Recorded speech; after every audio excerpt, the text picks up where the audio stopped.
Welcome to Shop Talk Live, episode number 199. We're one away from 200, people. I want to tell everyone today, issue number 278 is out. Should be in your mailboxes currently, should be in your hands. We've got Elia Bazari, Brian Boggs, Christian Bexford, Andrew Hunter, Mike Korsak, Yuri Kobayashi, Tom McLaughlin. It's pretty much the who's who of high-end woodworking information and talent. So we're really, really proud of issue 278. So grab it today if you haven't yet. Become an unlimited member and it'll come straight to your mailbox. And a few episodes ago, Anissa had mentioned a phrase that she was trying to squeak past the editorial eraser of Tom McKenna.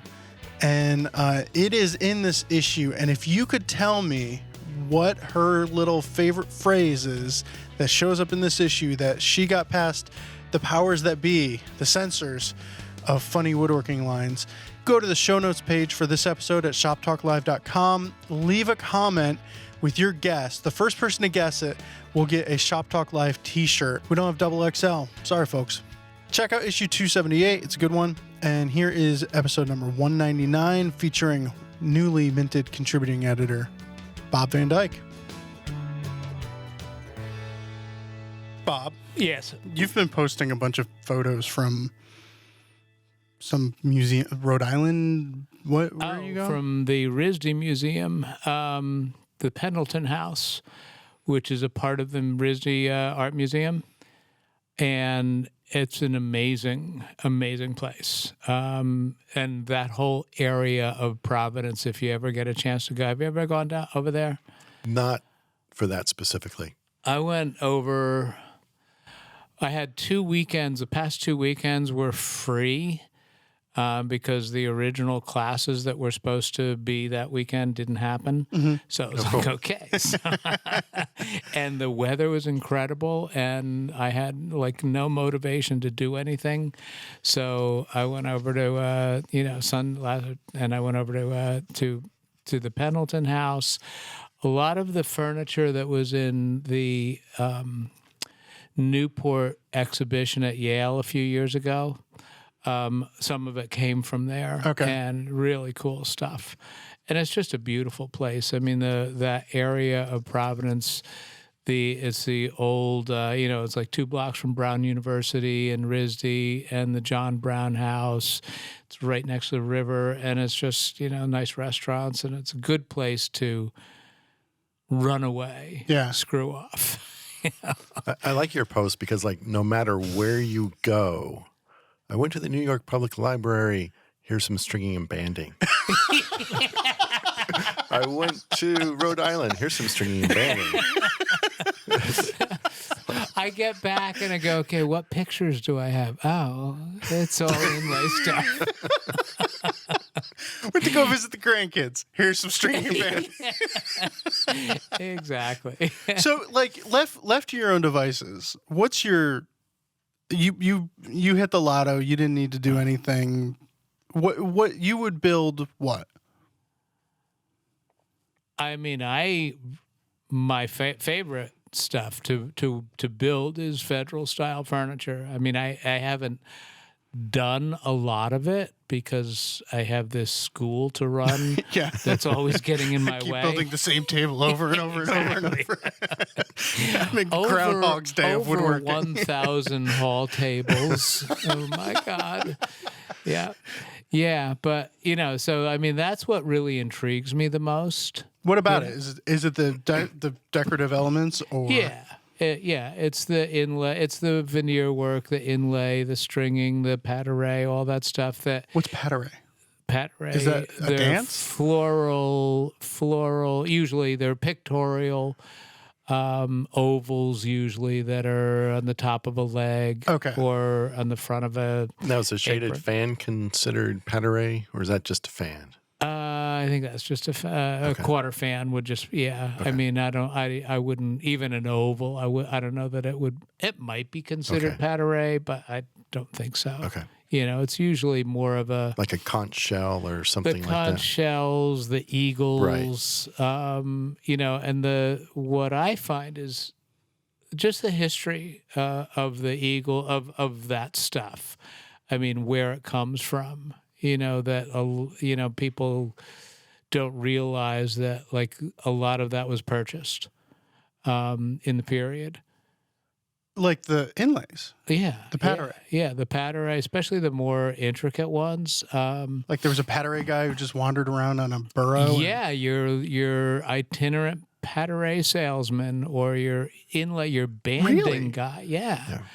I mean, and that was what it was. A lot of them were coming from England, and they were imported. And you would have these lumber dealers or furniture dealer, whatever. They would be advertising, and they would have an advertisement that they had just brought in, mahogany and glass paper and pateray from England. And, so you would buy this stuff and you would stock up and put it in your furniture because doing it is hard, and it takes a lot of time and to be able to develop that skill. Yeah. The fans, the Carter fans, I think most of those were shop made because they're not that hard to do. Right. And I've seen examples of Ben's like, yeah, Not that hard for you. says you. I've seen examples of stuff that, well, if you kind of squint your eye and look at it funny, it sort of looks like a shaded fan. Mm-hmm. And then others that are like so superbly made, and I think it's, I can picture a master in the period, trying to keep up with the latest fashion, which is what was happening. Right. And they would go, we got to learn this inlay stuff.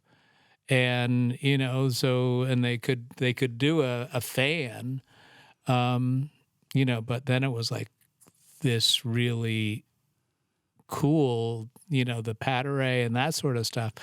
Can I afford to have you spend all of that time learning how to do that when I can just buy one? Yeah. And So it's I mean, similar today. You can purchase bandings and Yeah. And Well, same thing with carvings as well. There'd be separate people carvings. it was only. all subbed out. So it's sort of like, okay, so you're a quote unquote, your furniture maker, your client comes in. It's like a bed. How many bedposts do you want carved? Do you want 4 or just 2? Yeah. And here's what carving style do you want? Or a federal table, what inlays do you want? What bandings do you want? That's all. You just tick, tick, tick, and then you just spit out a price. There were price books. Right. Mm-hmm. There were price books so that, how the stringing, and how much you put on, and it was all basically conspicuous consumption. It was, this was there to show your neighbors how important you were. It was kind of like the 18th century version of a Hummer. You have no need for it, but look how cool I am. Yeah. Have you ever seen a dirty Hummer? Yeah. Something that actually did go Off-road. off. Oh, not Yes. from being off road. No. No. Yeah. No. Just from having champagne splashed on Well, it yeah. or something. Yeah. No, like a dirty Ferrari. No. Yeah. Yeah. No, exactly. Yeah. So yeah, it was really cool. I mean, the whole history and all. I mean, Steve Latta did his thesis on a bandings maker. Steve Latta's done a thesis. Yeah, a master's thesis from University of Pennsylvania. What'd you do your thesis in? Blue tape.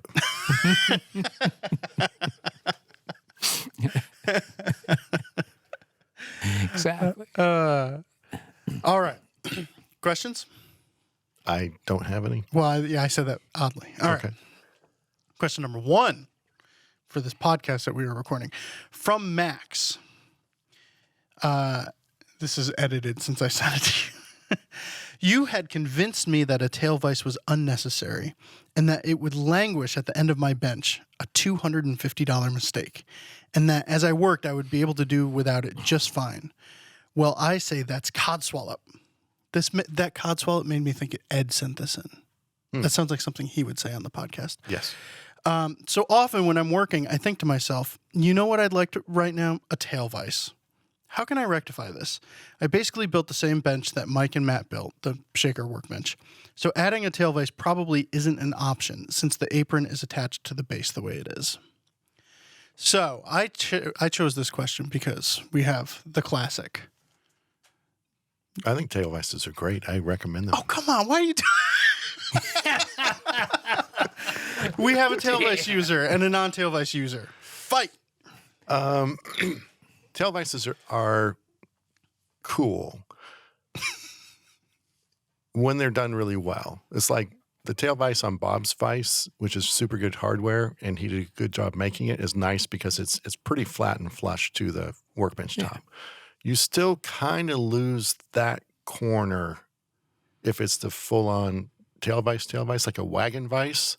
I think those are super cool, where it's just sort of, it's a contiguous top with a little slot, and you got the dog that just goes forward and back and spins. The problem with that, though, and I've looked at those and considered them, but the problem with that is that it only does one thing now. You can only put a board down on the top and grab it between the two dogs. Right. You don't have those big beefy jaws. Having a traditional tail vise where it opens up. Yeah.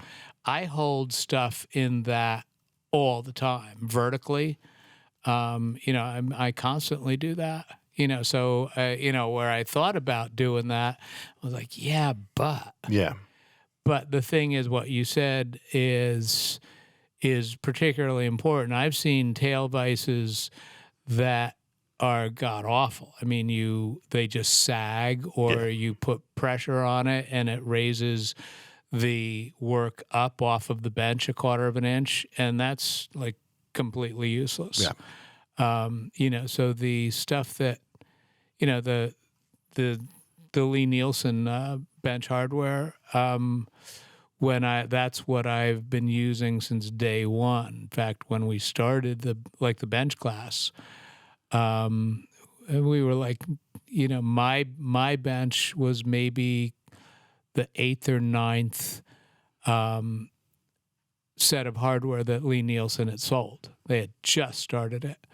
And, there's a learning curve in installing it well and all that stuff, which, has taken a while. Right.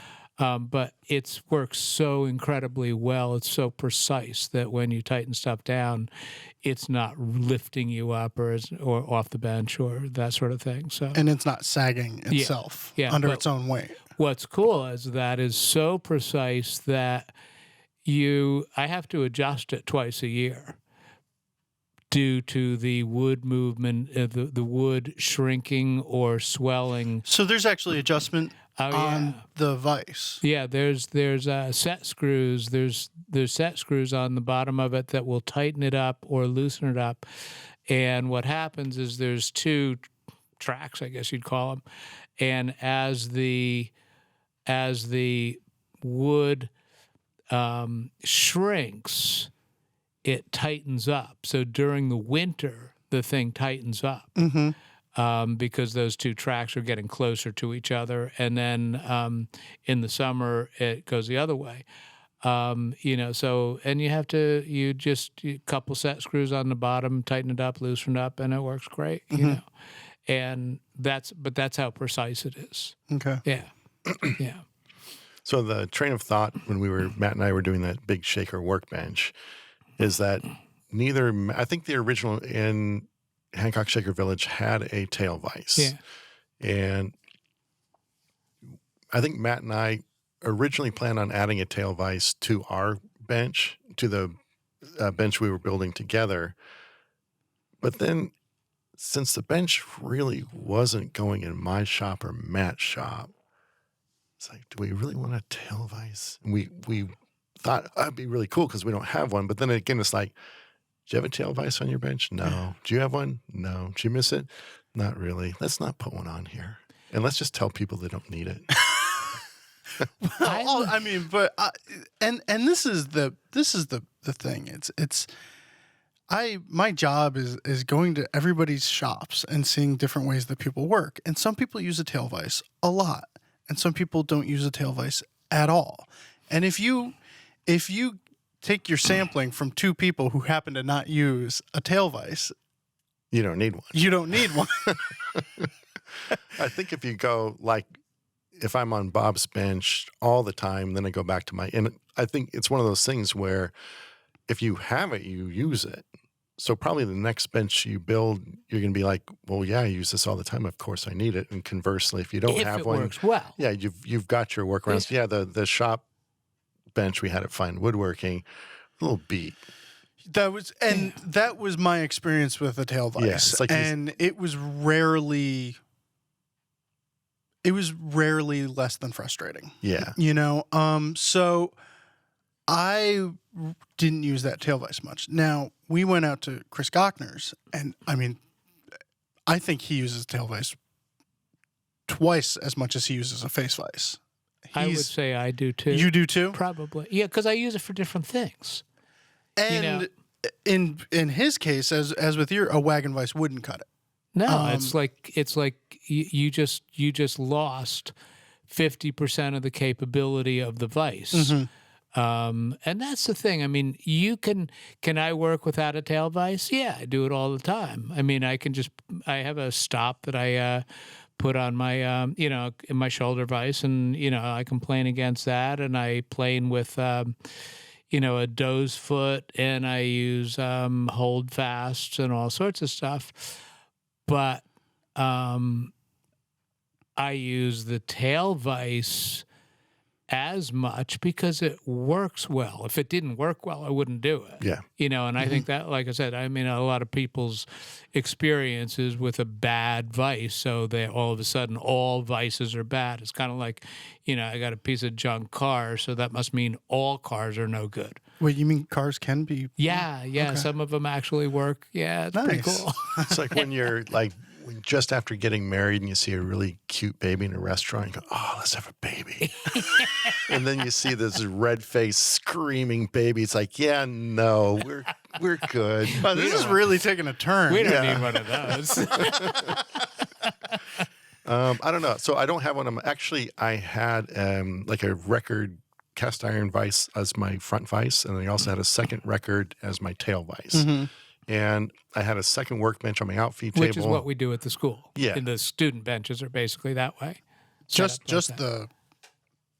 like a record as a tail vise. It's actually yeah. On the end of the it's a vise, and single it can be used vise either way. Right. So on my outfeed table, I have that set up as a workbench, and that vise was an old vise that finally gave out. So I just took the tail vise off of my regular bench and stuck it as a front vise on the other one, just because I used that thing maybe once a year. Because that's different than a real Is it? Because that's what I was planning on doing. It works. It works. But the problem there is that, like when you have like a cast iron vise bolted on, and you're using that for one end, you are always out over space. Right. Yeah. And if your jaw isn't dead aligned with your work, it just doesn't support it as well. That can be a little irritating. The school benches are that way, and it works, but it doesn't work as well as a traditional, moving tail vise. Because I have a plethora of flea market vices in my shop right now. Put one on. When I build my bench, which I'm hoping to do in the next year or so, I was going to put on. I've got just a regular old. It's not a cast iron vise, but just a single screw, beefy vise that I was going to put on the end. Mm-hmm. So all right. So that said, we've debated tail vise, no tail vise, other ways around it. He could put a cast iron vise on the end. Is there a way to take the top off and cut out for a tail vise after the fact? Yeah. Something like the wagon style vices, don't they have some that kind of retrofit into the bench? Veritas has one that you Veritas just has like one? ride out. HNT Gordon has one that's really nice. Well, Yeah. I was looking. Bench crafted. Theirs is a They have a wagon. wagon vice, so not. But you can cut out. You can make a cutout on a most tops, and If that end of the bench top hangs out enough, yeah, past the you can legs, fit yeah. like the Lee Nielsen tail vise. Depending, you can retrofit that onto an existing bench. Yeah. Oh, so it's really where the leg attaches to the base that's going to get in the way. Yeah, that would. I think so. You'd have to look at. I think you're Yeah. right. Yeah. I mean, yeah. I know in their directions they refer to that, and I could see doing it as long as the leg was not in the way. So you need you'd need the leg at least 15 inches in from the end of the bench, something like that. Right. Veritas has made some really cool stuff over the years. Yeah. And one of them I was looking it up this morning just to see, and it was they call it the Surface Vise, and it kind of light duty, but it worked. It was it goes into existing dog holes, round dog holes. Okay. And there's 2 holes, and it even had a quick release thing. Oh, okay. I haven't seen one. I want to like find one to see. So like a low profile little thing. Yeah. Similar to a more down and dirty version of that is the Veritas has the post with the threaded. Yeah. So this is Drive. I just pulled up the Veritas Surface Vise, and Okay. Yeah. it's similar. They also have one that's off of one post that's a quick release. Yeah. Right. This looked fairly. This looks like Yeah. that's always been the knock is with one dog hole, you're not gonna. It's always gonna pivot out of the way under pressure. Exactly. This with 2 dog holes in is that's It looked pretty good. I want to call Wally Wilson up at Veritas and find out more about it. Because it's a question that students give me also, so it's something that I should actually know about, Right. Right. as opposed to making it up. okay. So yeah, so that's definitely an option. The thing is, there's so many different ways of holding the work. I just bought a couple days ago the Ingenious Mechanics from Lost Art Press, because it's a lot of it is on the history of workbenches and stuff, but also history of work holding and different ways of work holding. Yeah. And I look at it and go, yeah, you might not have had a tail vise before, or like in the early 18th century. And now they're available. Well, don't look down your nose at a tail vise just because, they could do stuff in the 18th century without it. Sure, Yeah. of course they could. So But it's advancement. let me ask you a question, Bob. In terms of the front vise, if I'm going to redo my bench top, I think I'm going to do the Lee Nielsen twin screw vise like you've got on your. That's just so nice, especially when it's tuned up and adjusted just right. What about, had you thought about or considered, like a lot of people who are building a bench right now, and it's like their ultimate go-to bench, are opting for leg vise instead of like a twin screw vise?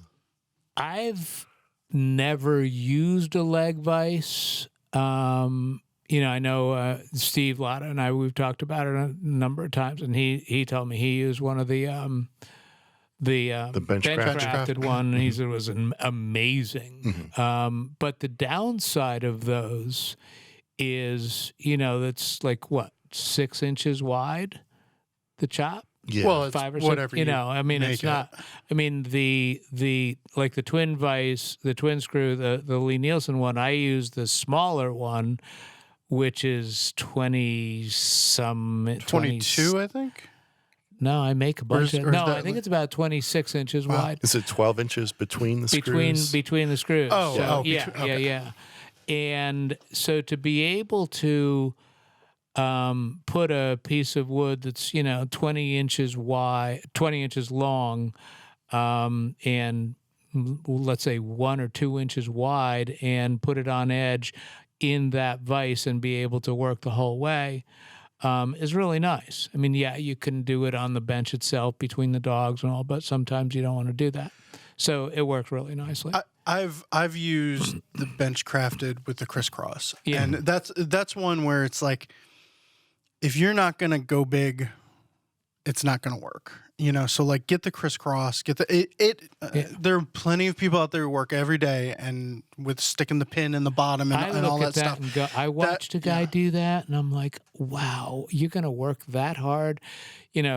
Turn the vise a little bit. Okay, now lean down, pull the pin out, put a new one in. I was like, what a pain. I would like if I was going to, you're building a workbench, you're probably spending $1,500, $2,000 on materials. I would jump and get the crisscross device too. Yeah. If I was a leg vise guy. Don't used cheap out on any of the hardware. Yeah. Anything else anything. you could cheap out on, probably on. I would cheap out on wood before I did the hardware. I would use ash as opposed to maple before I did a cheap vise. Yeah, I mean, if you're going to put a vise on it, and this holds true with any hardware. I mean, if you're gonna put all that work into something and you're gonna be using it for probably the rest of your life, or at least the next 20 minutes, don't make yourself crazy because you forget. A year from now, you forget. Well, yeah, but I only paid. I saved $100 on it. Yeah. You forget about that.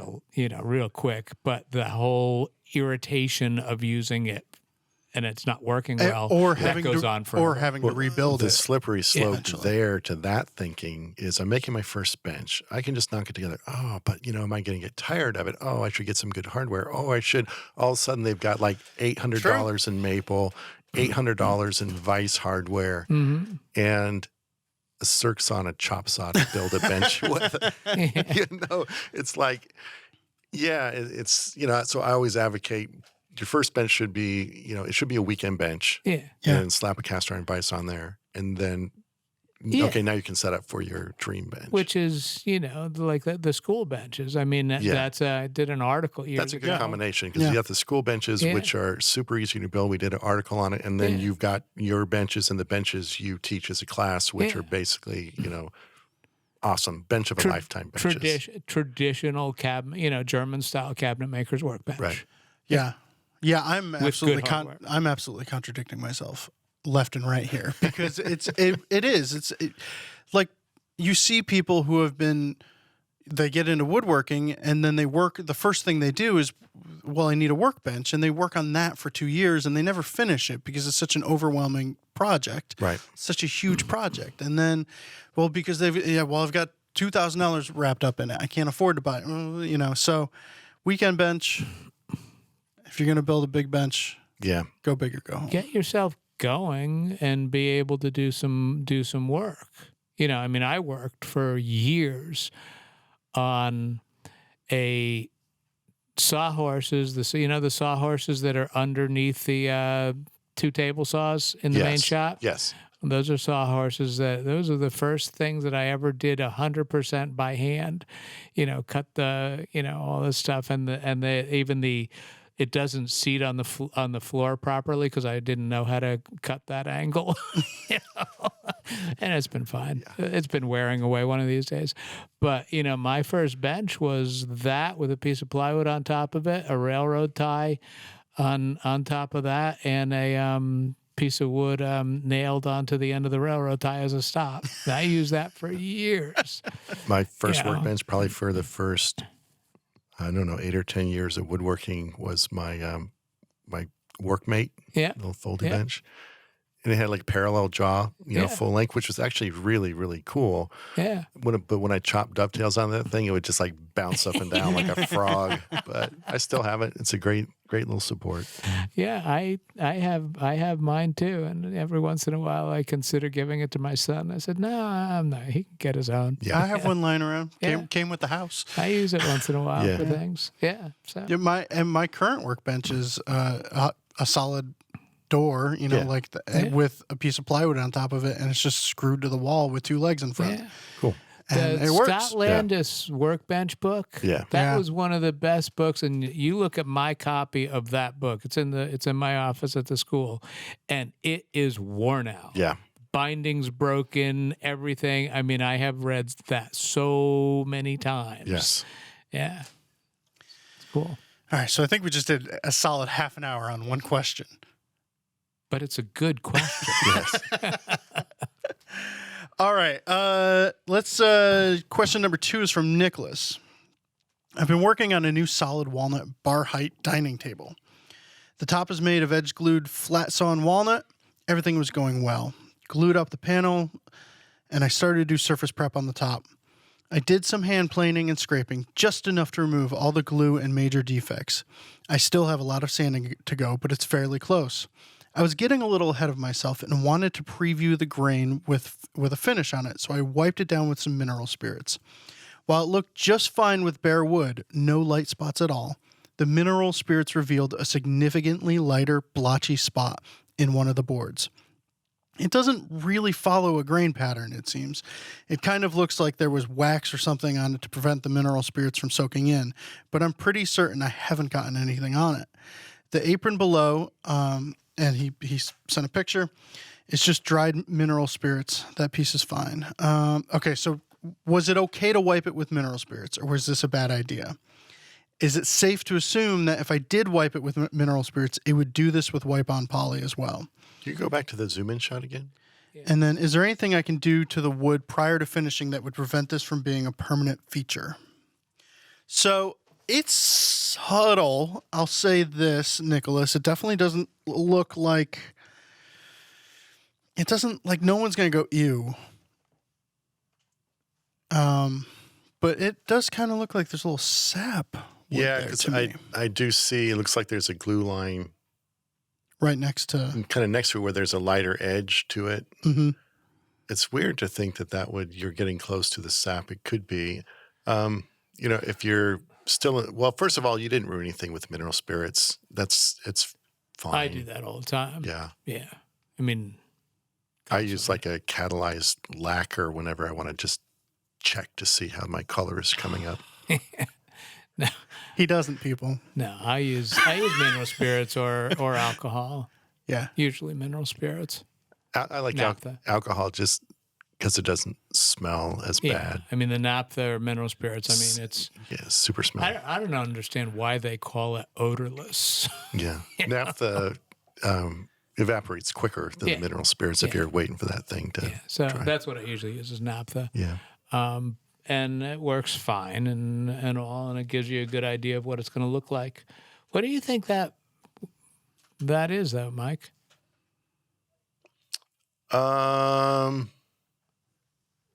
I'm looking at the growth rings on the edge of the board. So it's super flat sawn. Yeah. And it does look like maybe you're hitting the sapwood on that left-hand side and you see the growth rings coming up because Yeah. it looks light on the end grain as well. I don't know if it's sapwood or Where's weird the end grain? inclusion. Is there another picture? See, like kind of in at the bottom to the left, you got that kind of sort of swirly light wood, but then you also have that kind of triangle of which looks like sapwood at the glue line to the left Great of audio.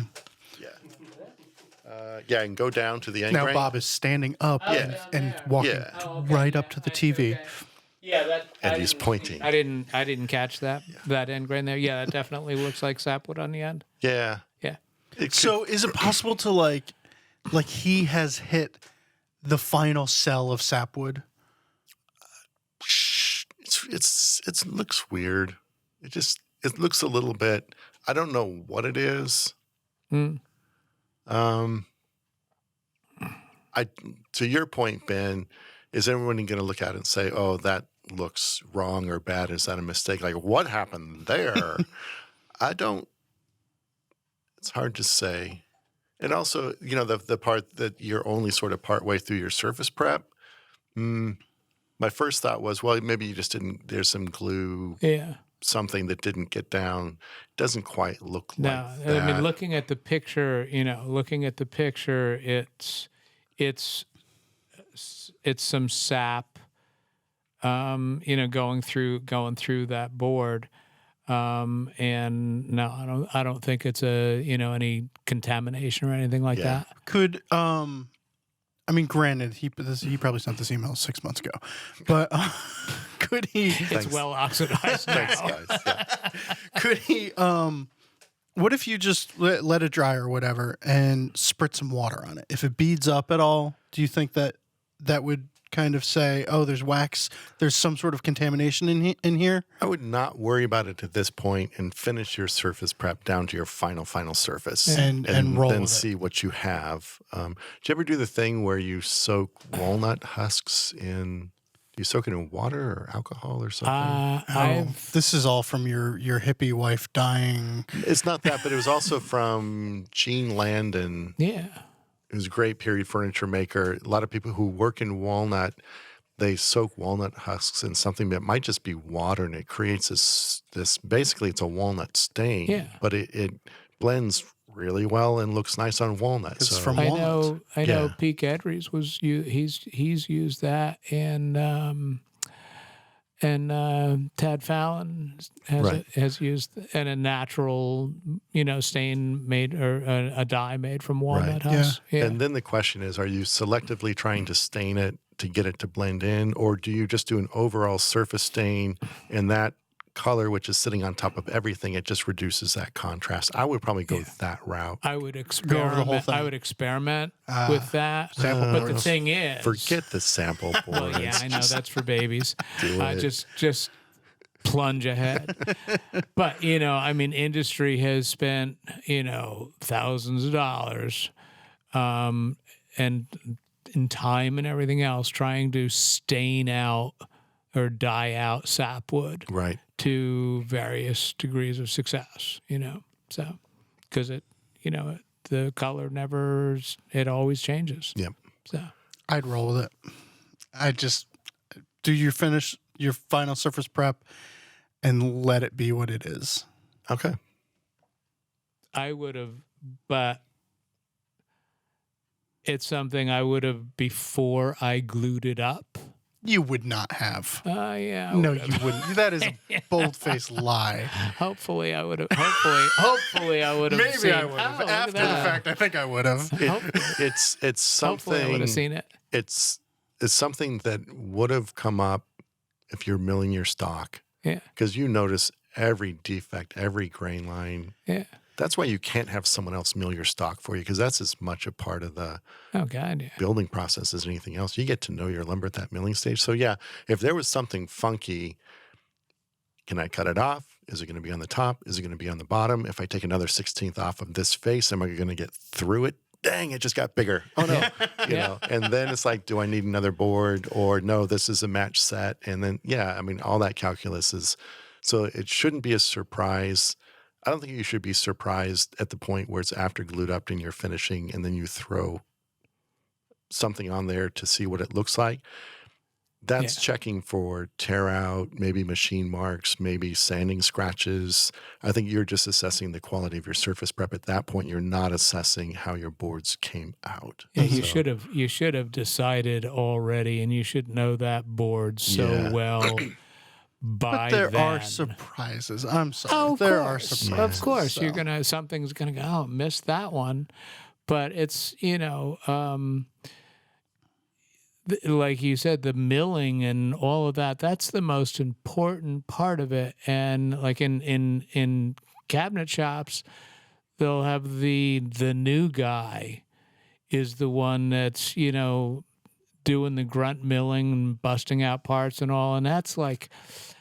No, that's probably the worst thing you can do, because now all of his bad decisions or uninformed decisions you as a cabinet maker have to deal with every one of those, when if he had just done this, it would have been so much better. And that's compromising all the work that follows it. And that's, I mean, that's a problem. And it's a super common thing. And I understand you're working on a tight budget. You buy some wood, you work with what you have. And I'm still there. I go to the lumber yard.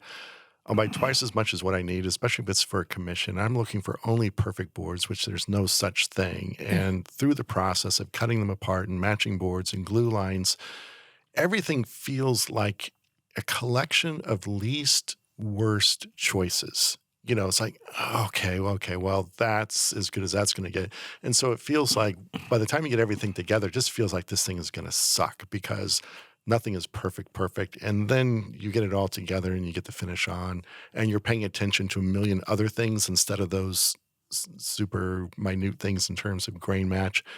And you go, oh, okay, never mind. That looks okay. But it's always that process. I don't think it's ever been like, okay, this went perfectly. What's next? You know? Well, but recently I milled up a ukulele neck. That is perfect. It's perfect. It's the perfect board. It's the best ukulele neck that's ever been made in the world. Like, and that's seriously, a horrible feeling. No, but like it is maybe 1.5 board feet of stock. I probably used 4 board foot of stock to get that one board. Yes. You know, because like it was an 8/4 wide, you know, riffs on cherry blank that was, you know, 5 inches wide and however, it just like I was only able to get that out. I do that kind of thing. Okay. Yeah. Are you okay, Jeff? I'm fine. Are you having a stroke? No. Okay. Say something. You can interrupt if you're having a stroke. Don't be polite. I'm not having a stroke. Okay. Were you trying to wake your Fitbit up? Yes. Okay. All right. On that note, 32 steps left. We're keeping Jeff up. Okay. Sorry. All right. Let's take a quick break, and then we're gonna come back and talk about our all-time favorite tools of all time for this week. Jeff, you want to get your steps in? I can get my 32 steps in. Stupid Fitbits.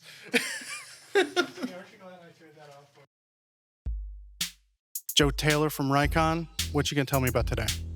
We're going to talk about Rikon's introduction of our 14-inch Deluxe bandsaw with smart DVR control technology. What the heck does that mean?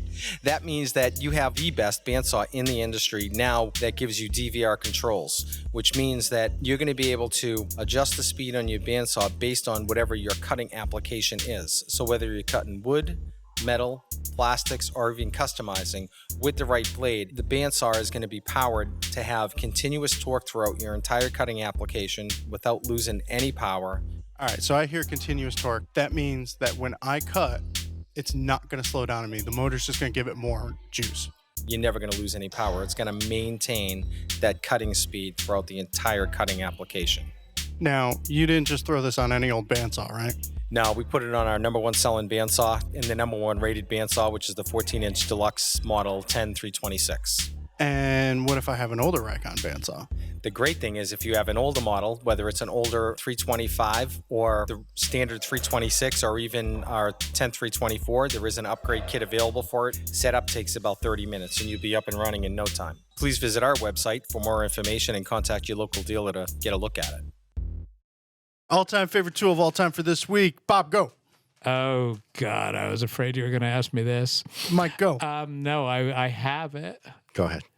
So If you say you're number 4. So no, I'm not going to talk about it. It's not a tool. It's more of a new product that is something that I've been testing for Mike Pekovich.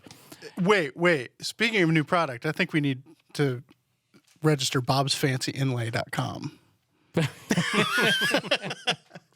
All right, new product. This is amazing. I mean, it's a pre-dovetailed, pre-cut blue tape. You know how Mike has been teaching cutting dovetails with blue tape?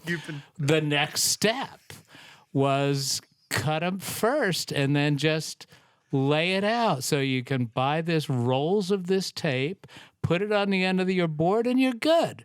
And See, you're joking, but and no, ask Mike. He's selling it now. I mean, just No, if you're- this is beta, it's beta testing. I think that's what it's called. you're just wandering around in between his classes and taking all the little pieces off the board and sticking them to a roll. No, I actually made one. Did you actually make that and Oh, post? Yeah, you've been trolling me on Instagram with that. Just said, go to Pekovich Woodworks, and it's like, What I wanted to ask you: did you actually get any inquiries? you know what's really funny is that is I do He started selling it. I sell books on my website. It's not something I really push. It's just there. But, and I'll go for PekovichWoodworks.com. maybe, a few weeks without anyone buying a copy of the book, to where I don't expect to sell one. But then all of a sudden, like, boom, someone bought a book. It's like, oh, okay, that's really cool. Next day, boom, another one. Next day, another. So whenever I get like this gaggle of book sales, it happens. Someone somewhere pushed it, said yeah. something. I think Bob's blue dovetail tape somehow got people there, and they looked. Oh, it's not here, but well, here's a book. I guess I'm gonna buy this one here. You're welcome very Yeah. much. So I Did owe you know a- Mike had a book? No, I didn't know that. So 3 books, I owe you $1.50 royalties. Yeah, it was. I was really hoping that it would just he would be getting all of these inquiries and all these on Instagram and all. And I did have one guy that was like he thought I was serious. Yes. And it was, I had to answer. I said, "No, look again. This is just a joke." Well, I mean, turnabout is fair game, because I had posted a video of you making a bandsaw cut with this curve jig, and you're holding your phone in one Oh hand. yeah. And I said, Bob, your next class is woodworking, for Instagrammers, and Yeah. Bob will teach you how to do everything while one-handed while holding a phone. And so that's very dangerous. That's a good way to cut your fingers off. And it's just like, Well, and then wow, cool. Come on, guys. and lighten then up. I reposted it onto Fine Woodworking. And Oh, that's right. all of a sudden, Barry comes up. He's like, you sure about that one? It's bad when Barry's like, dude, back off. We're gonna get in trouble here. All right, Mike, what's your favorite tool? Number 4, hand plane. This is actually true. Yeah, I mean, I've got plenty of hand planes. Too many. Not too many. But I'm done buying hand planes, I think.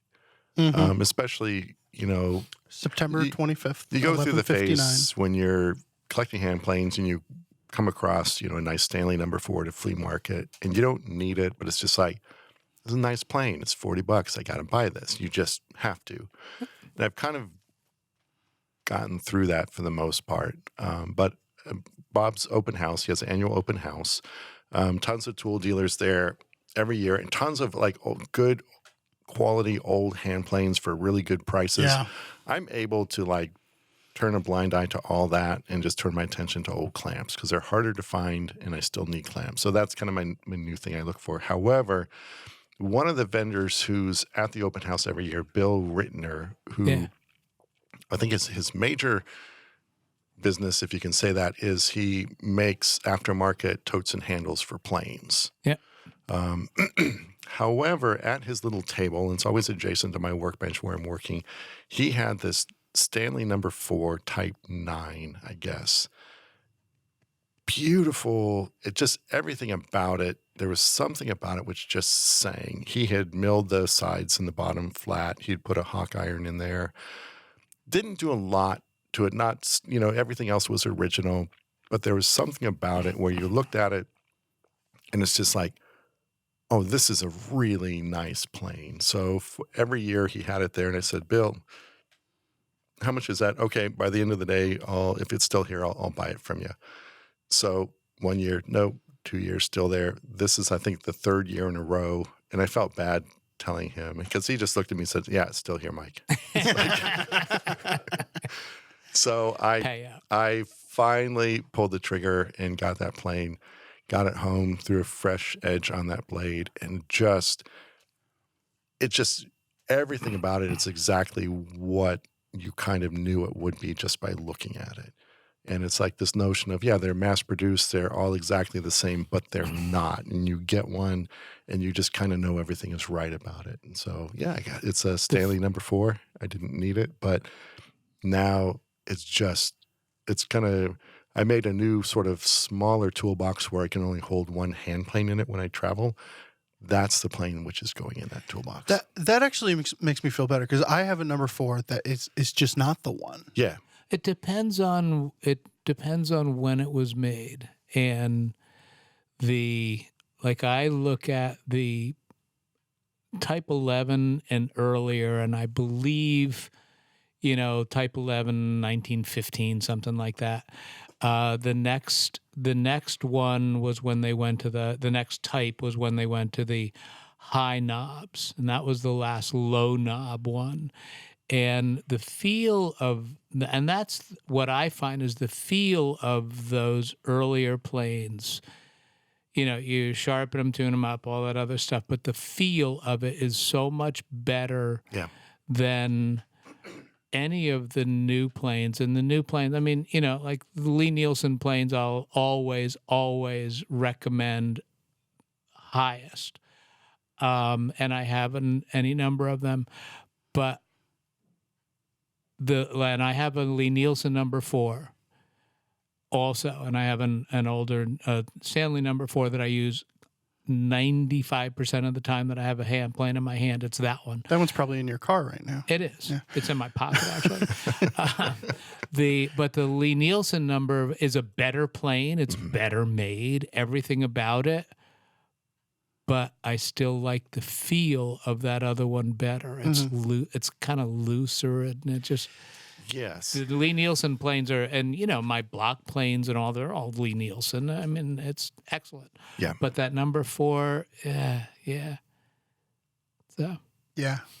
just sometimes there's a thing. Sometimes there's not. It's individual. I love my Lee Nielsen number 4 bronze smoother. That's like my go-to plane forever. And what I like about it is that the weight and the mass of it, super dead feeling. And the Stanley, it's lighter, it's more lively. But like you said, it's a different feel. Yeah. And like you said, they're a little bit looser where, I don't know if it's like the Lee Nielsen, you dial in a cut and, man, that's the cut. But it feels like an old Stanley. It's like you can kind of, with the same setting, you can kind of take a lighter cut and then kind of push it for a heavier cut. You can work with the plane a little bit more, which is an odd thing. I think I never thought of that, but I think that's right. And it's definitely a feel thing. Yeah. It's like I said, the Lee Nielsen technically is a better plane. Everything about it, the machining, material, everything. And consistency. You pull a Lee Nielsen out of the box, sharpen up, and it's good. Yeah. An old Stanley, it's like throwing darts at those balloons that aren't really filled up at the carnival, and they just bounce off. Yeah, yeah. But it is a the age, and I look at post, when they went to the high knob, I think was kind of the beginning of the slope down. Yeah. But I don't. It's not the knob. No, well, it is. Part of it is the knob. But that's an indication. You're right. Yeah, I looked at it. Yeah. There's all these little indications. All you have to do is look at the plane from across the room, and you can say, "Oh yeah, no, I don't want that." But then just the high knob itself, the high knob, I'm a firm believer it encourages you to hold the plane incorrectly. We'll turn a new knob. I have a couple. Bill Rittner's made them for me. This episode is brought to you by Lee Nielsen and Bill Rittner. Yeah. Speaking of Bill Rittner, my Lee Nielsen number 4, when I was traveling, the handle cracked. And it's fine. because the screw is holding everything together, but it was enough of an excuse to have Bill make me a He'll new. make you new. Yeah. Yeah. He comes into the school every once in a while because he lives right in Manchester. He comes into the school every once in a while. I just need to check that Lee Nielsen number 4 you have, or I need to check this just to make sure that the tote that I'm making fits it correctly. He'll be in later this week, I Yes. guess. No problem. So he's whipping out a pair of Coco Bolo handles for me, Oh, cool. just because it's like, He did Holly ones for Matt Cianci. oh, Yeah. Holly tote and knob for a number 4. see, that's cool. I love that custom. It's like, old guitars, you change out the pickups or put different frets in it, or you find some old tubes from Czechoslovakia to throw in your little Fender, and I don't know. Why not? Yeah. Yeah. And you pull it out. Oh, what are those handles? Mm-hmm. Yep. Yeah. Makes me happy. My all-time favorite tool of all time for this week is not as sexy as pre-cut dovetail tape. But Nothing is as sexy as that. setup blocks. I was going to say something to you about those. Go ahead. I love setup blocks. I know what you're going to say. Just go to a hardware store and buy keyway keys. Yeah. Yeah, I know. I use that. That's like I need to move some numbers on the internet. I throw that video out on an e-letter and big Did I movement. do something about those? Yeah, we did a video. We've done so many videos and you have no idea. I don't know. remember my name most of the time. Well, I just have like the $20, $30 Veritas set. And How big are I those? use them I can't, all the time. I can't tell by the scale They say in the quarter picture. inch and 1/8 inch and 16. No, but like how wide and they're long not are they? as long as yours. They're like maybe 2 inches. Okay. Oh, there's your hands. Yeah. But it's weird. The audio is coming out. I hear crickets. That's weird.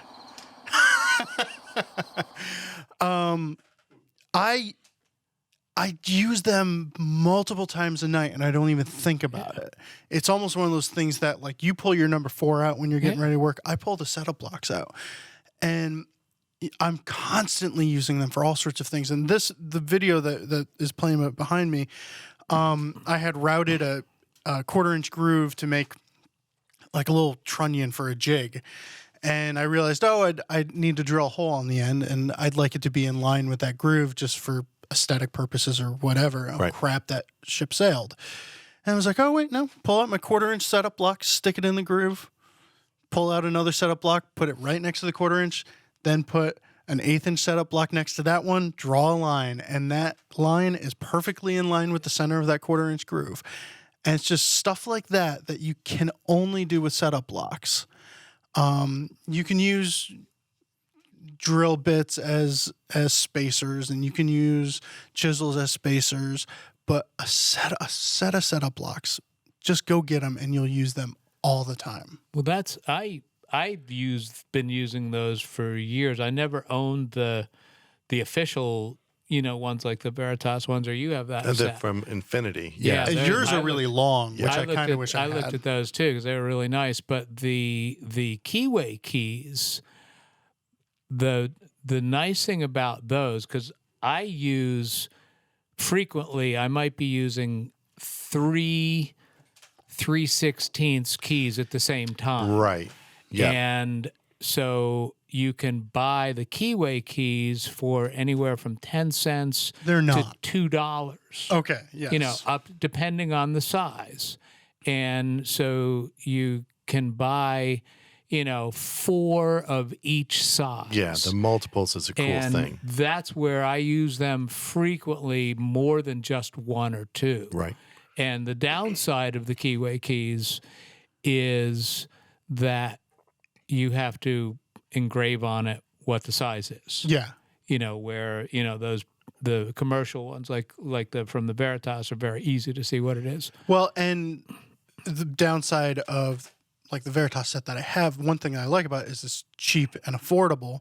There's some setup block sets that are insanely priced. Well, I mean, because they have 20 setup blocks. Mine it's a 1/16, an 1/8, a 1/4, a 1/2 inch, and a 3/4. And you can get to any measurement you need by stacking them. Right. But if I do want to do a 3/16, I have to take my 1/8 inch and my 16th, stack them. that's how I get 3/16. If I was doing a lot of 3/16 measurements, I would do that probably. I think I've got the same thing. I think I have one of my blocks, though, is 3/32, which lets you kick it. No. It lets you kick a 30-second into your bite, Just stacking threw that up in my together. mouth.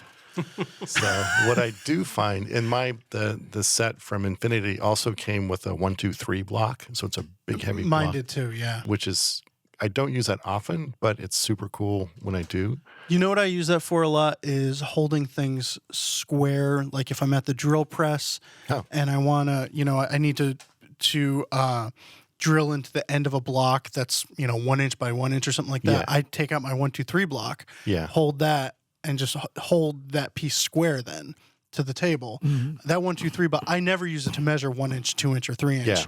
I always But use it's a it for good square. squaring That's things. really cool. Yeah. I like that. I have my shop apron, and invariably, as I'm working, especially when I'm teaching, running around to a million different machine setups, I'll end up typically with a 16th, 8th, and 1/4 inch little, what do you call those things? Setup blocks. Setup blocks in my apron pocket. Yeah. And I'll pull those out all the time. Really But cool. yours are like 3 or 4 inches long, and that Yeah, 3/4 wide, 3 or 4 inches long. Well, if I was going to spend more money, I would upgrade to the extra length. see, now the keyway key stuff you can buy by the foot. I mean, I buy 12-inch keyway key stuff all the time. Oh, that's really cool. Yeah, McMaster. So you can have them a little bit longer, which is you nice. can cut them to you can make them whatever size you want. I like those, like for And- setting up, setting the table saw blade height, because you never quite know where dead center is. Uh-huh. And I would normally set my combination square and stick it up on the blade and use the fence to raise the blade up to it, but you never quite know. And I find with that longer setup block, you can really rotate the blade and get that tooth exactly at maximum height and set it a little bit closer that way. Same with router bits. I've bought, there's a couple of them that have been sitting behind my bench now for 6 months that they were extras from something that we were doing. Yeah, so like McMaster car, you can buy all different sizes, and it's still cheap. You can buy brass and steel. Okay, so yeah. Ooh. Okay. Yeah, you can buy either So one. I'm like looking at 3/16 by 3/16, or you could get 3/16 by 1/4 inch. What? By 1 foot? No way. $1.97. Yeah, that's Wow. So you got 2 setup blocks in one. That's worth the price of admission right here. that's what I'm saying. I mean, Yeah. You go brass you instead get of it- steel. Huh? You go brass. This is I've done both. Yeah, they have I've done carbon, both. steel, Well, that's the thing with McMaster car. You can get zinc like plated. 16 different kinds of steel, and It'll you be here have to know tomorrow, all this spring stuff. And steel. it's like I have no idea. I just wanted, or brass. You're trying to buy brass, like for my when I do the cutting gauge, and I buy the brass pieces from McMaster car, and you go, oh God, there's 2 pages of 3 pages of different kinds of brass. I had no idea. and you read the description. All of them are good for engraving, and you're Yeah. like, what do I? Well, am I going to engrave it? I don't know. Does that mean something? You're looking for the one that says, "This is basic brass." You idiots who don't know Yes. anything. This is the one you're looking for. What are we at, Jeff? Are we? With a little detour, a little over an hour. Okay. All right. Well, I think we have a 2-question pod. Let's answer this one really quickly. From Ken. Oh, these 2 eggs were good. Yeah. Well, they mentioned me. The other one too. Peter's question was good too. From Ken, in the May-June 2016 Stone Go sharpening box article, Bob uses a jig with the table saw and a flat top blade to cut the spline grooves in the miters. Is this jig an accessory that somehow works alongside his amazing multi-use rip fence? No. Perhaps it hooks over a tall fence like a 10-inch jig attachment, or does it just ride along the saw's rip fence? It doesn't seem to be a sled. What do each of the STL crew use for spline jigs? On table saw, or do you use a router table? All right. Well, I had to Spill go. about your I had spline to jig. go back to the article and look because I really wasn't sure what it was.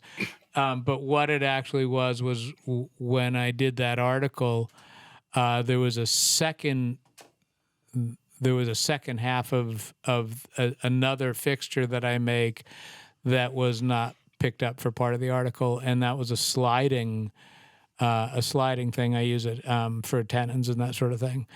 And that slider has a number of different things that I bolt onto it. One of them being a spline cutter, a thing to hold it. But there's been a different, and do I use it I don't use it that often, but, once in a while. But there's been a bunch of different ones. Mike showed me one from Doug Stowe. Yeah.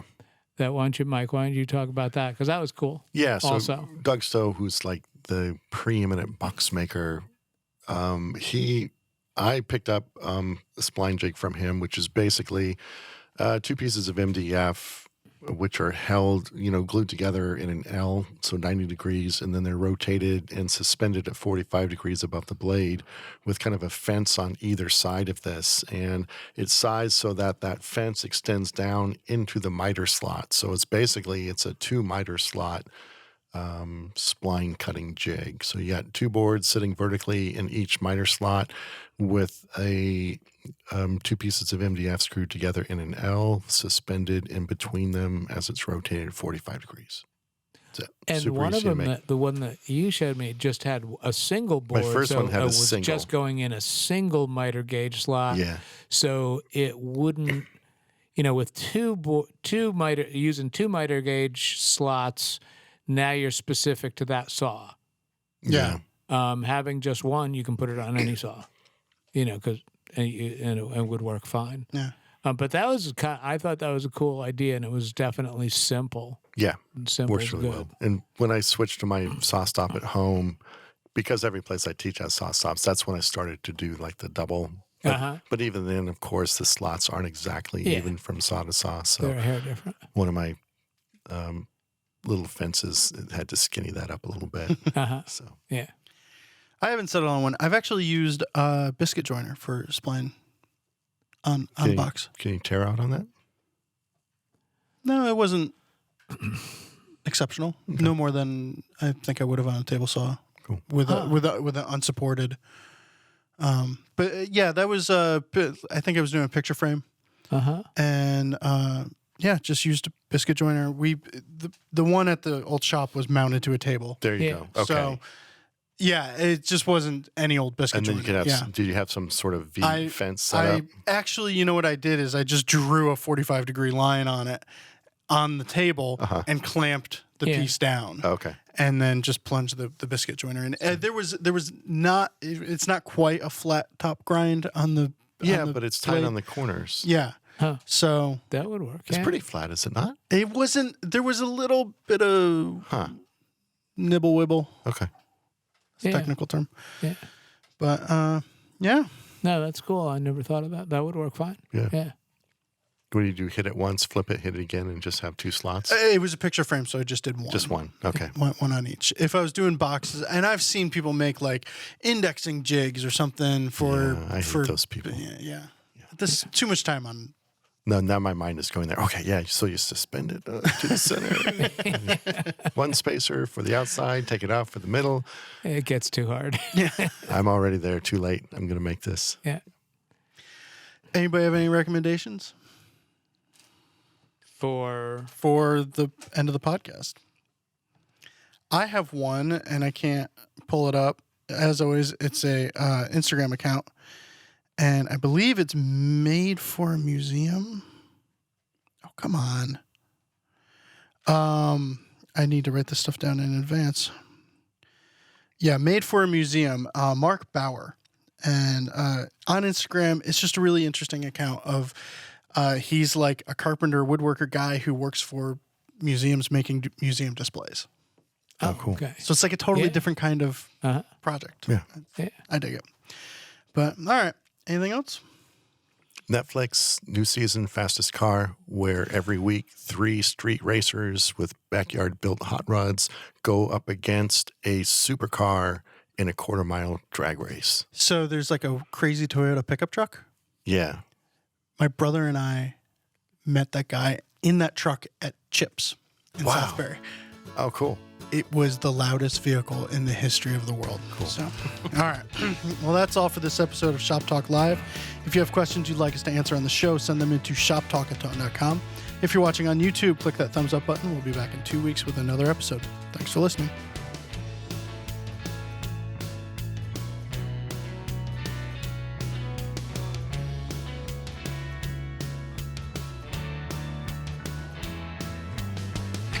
Jeff, you want to get your steps in? I get my 32 steps in. Stupid Fitbits.